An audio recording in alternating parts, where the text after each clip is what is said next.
আসসালামু আলাইকুম ভিউয়ার্স, আশা করি সবাই ভালো আছেন। আজ আমি দেখাবো ইফতারের জন্য এবং টিফিনের জন্য খুবই স্বাস্থ্যকর একটি রেসিপি, ডিমের চপ।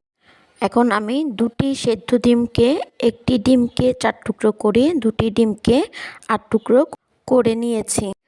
এবার আমি মেজারমেন্ট কাপের 2 কাপ বেসন ভালোভাবে ছেঁকে নিচ্ছি। বেসনগুলো এমনভাবে ছেঁকতে হবে কোনো দানা দানা থাকবে না। বেসন ছেঁকা হয়ে গিয়েছে।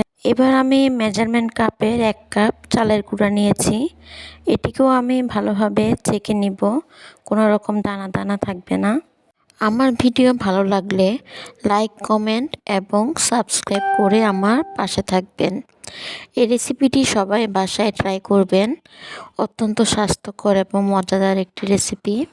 চালের গুঁড়াও ছেঁকা হয়ে গিয়েছে। এবার আমি এর মধ্যে দিয়ে দিলাম 1 চা চামচ আদা বাটা, 1 চা চামচ রসুন বাটা, 1 চা চামচ মরিচ গুঁড়া, 1 চা চামচ হলুদের গুঁড়া, 1 চা চামচ জিরার গুঁড়া, হাফ চা চামচ গরম মশলার গুঁড়া। এবার আমি বেসন এবং চালের গুঁড়ার সাথে সবগুলো মশলা ভালোভাবে মাখিয়ে নিব। বেশ কিছুক্ষণ ধরে মশলাগুলোকে বেসন এবং চালের গুঁড়ার সাথে ভালোভাবে মাখিয়ে নিতে হবে। এবার দিয়ে দিলাম স্বাদমতো লবণ দিয়ে আরও কিছুক্ষণ মাখিয়ে নিব। এবার দিয়ে দিলাম মেজারমেন্ট কাপের 1 কাপ পানি। পানিগুলো খুব আস্তে আস্তে দিতে হবে পরিমাণ বুঝে। পানিগুলো দিয়ে আরও কিছুক্ষণ আমি ভালোভাবে মাখিয়ে নিব। এই পর্যায়ে আমি আরও একটু সামান্য পানি দিয়ে নিলাম।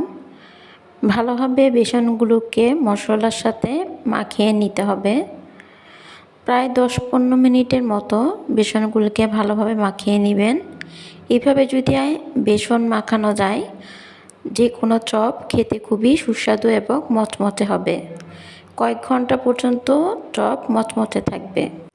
এই পর্যায়ে দিয়ে দিলাম 1 চা চামচ কর্নফ্লাওয়ার এবং হাফ চা চামচ orange food colour. Food colour দিয়েছি কালারের জন্য, এটি অপশনাল। ফুড কালার দেওয়ার পর আরও কিছুক্ষণ হ্যান্ড বিটার দিয়ে ভালোভাবে বেসনগুলোকে মাখিয়ে নিব। বেসন খুব বেশি পাতলাও হবে না, খুব বেশি ঘনও হবে না, সেদিকে খেয়াল রাখতে হবে। আমার বেসন গুলানো হয়ে গিয়েছে। এবার আমি একটি পাত্রে তেল গরম করে নিব। তেল গরম হওয়ার পর চুলা মৃদু আঁচে দিয়ে ডিমগুলোকে বেসনের মধ্যে লাগিয়ে ভালোভাবে উল্টিয়ে পাল্টিয়ে ভেজে নেব। ডিমগুলো হালকা বাদামি কালার হয়ে না আসা পর্যন্ত উল্টিয়ে পাল্টিয়ে ভালোভাবে ভেজে নিতে হবে। ডিমগুলো অনেকটাই ভাজা হয়ে গিয়েছে, দেখুন খুব সুন্দর কালার হয়েছে। এবার আমি ডিমগুলোকে আস্তে আস্তে প্লেটে তুলে নেব। ডিমগুলোকে এক এক করে প্লেটে তুলে নিচ্ছে। এবার পছন্দমতো সার্ভিং ডিশে পছন্দমতো সাজিয়ে পরিবেশন করুন। গরম গরম বাচ্চাদের টিফিনের এবং ইফতারের একটি স্বাস্থ্যকর রেসিপি, ডিমের চপ।